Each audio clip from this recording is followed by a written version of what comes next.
Assalamualaikum anak-anakku, selamat pagi, bagaimana kabar kalian? Semoga kalian tetap sehat dan tetap semangat untuk belajar ya.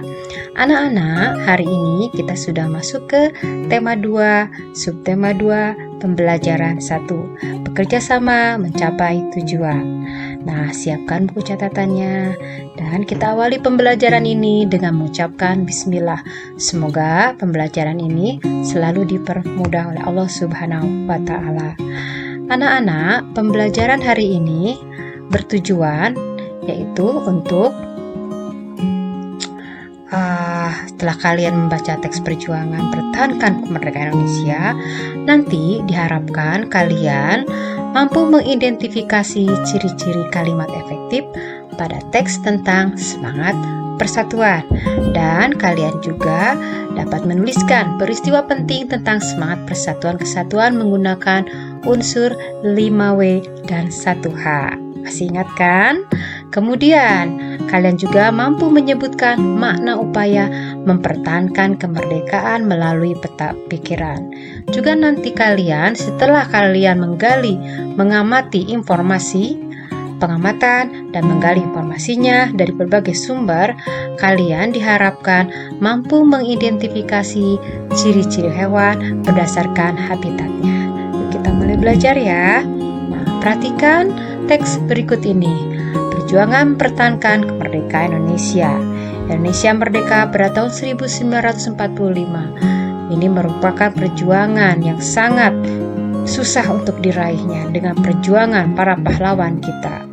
Kita karena telah lama dijajah oleh negara lain ya, karena perjuangan kita dulu bersifat kedaerahan. Tetapi setelah 1945 kita merdeka, kita tidak stop berjuang. Masih banyak rongrongan dari negara lain yang ingin menduduki Indonesia, dan kita harus mempertahankannya. Kita harus merubah segala-galanya. Apa upaya-upaya untuk mempertahankan kemerdekaan Indonesia ini? Nah, setelah kemerdekaan Indonesia diproklamasikan, bangsa asing datang kembali untuk menguasai Indonesia. Mereka ingin menduduki Indonesia. Perjuangan pun berlanjut di negara kita yang tujuannya untuk mempertahankan kemerdekaan Indonesia. Perjuangan yang tadinya bersifat kedaerahan berubah menjadi bersifat nasional. Itu untuk apa? Persatuan dan kesatuan bangsa. Kita lihat pertempuran apa saja yang terjadi. Nah, ini merupakan contoh sebagian dari pertempuran untuk mempertahankan kemerdekaan Indonesia. Ada di kota Medan, Sumatera Utara, ada di Ambarawa, pertempuran Ambarawa, Semarang, Jawa Tengah, dan pertempuran Bandung Lautan Api di Jawa Barat, kota Bandung. Ini hanya sebagian perjuangan yang telah dilakukan oleh pahlawan kita ya. Ada salah satu contoh ketika. Nah, ini dia. Teks di sini bercerita tentang pertempuran di Surabaya. Perjuangan di Surabaya untuk mempertahankan daerah Surabaya dari pasukan Inggris yang ingin menguasai.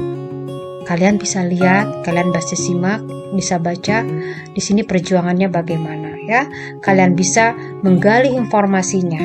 Apa yang terjadi di Surabaya? Menggali informasi, ingatkan, masih menggunakan peta pikiran. Apa yang terjadi di Surabaya? Mengapa terjadi peperangan? Siapa yang melakukannya? Bagaimana kejadian ini bisa terjadi? Kapan terjadinya? Dan di mana terjadinya? Nah, kalian bisa menggali informasinya. Nanti kalian temukan makna dari pertempuran di Surabaya ini. Kalian tuliskan dengan menggunakan kalimat efektif. Sebelum kalian menuliskan kalimat efektif, kita cari tahu dulu, yuk, apa itu kalimat efektif?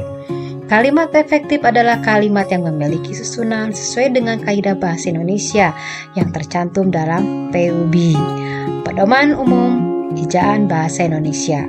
Kalimat efektif memiliki susunan yang berurutan, yaitu subjek, predikat, objek, dan keterangan, atau minimal terdiri dari subjek dan predikat. Bagaimana contoh kalimat efektif? Yuk kita simak contohnya. Nah, Insinyur Soekarno dan Dr. Atas Hatta memproklamasikan kemerdekaan Indonesia di Jakarta. Pelaku yang melakukan itu kedudukannya sebagai subjek, dan apa yang dilakukannya itu sebagai predikat memproklamasikan. apa yang dilakukannya itu memerdekakan Indonesia sebagai objek, di mana di Jakarta itu merupakan keterangan. Nah, ini contoh kalimat efektif yang nanti kalian bisa gunakan.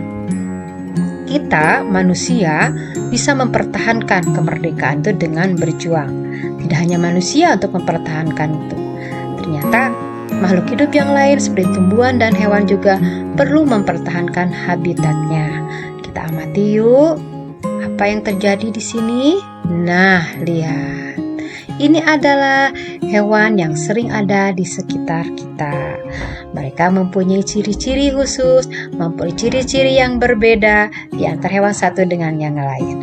Nanti kalian bisa menuliskan ya di dalam peta pikiran ciri-ciri hewan ini dan habitatnya, karena mereka juga perlu ya mempertahankan habitatnya atau tempat tinggalnya ini.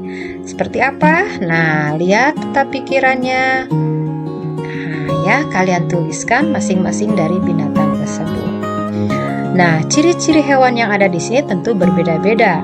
Ciri-ciri hewan itu yang memiliki yang keunikan setiap masing-masingnya.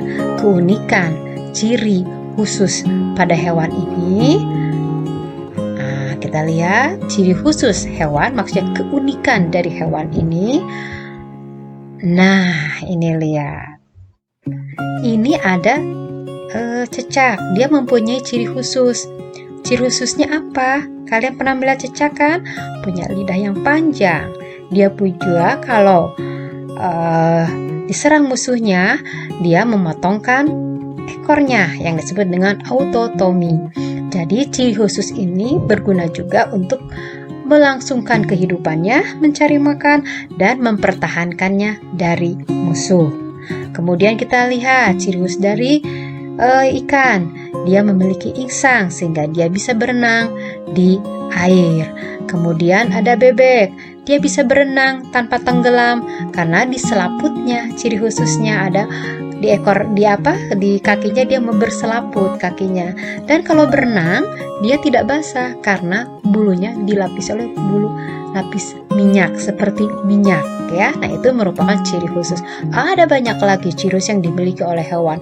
Seperti apa contohnya ya? Ada cumi-cumi, ada hewan kelelawar ya. Kita bisa pelajari di pembelajaran selanjutnya.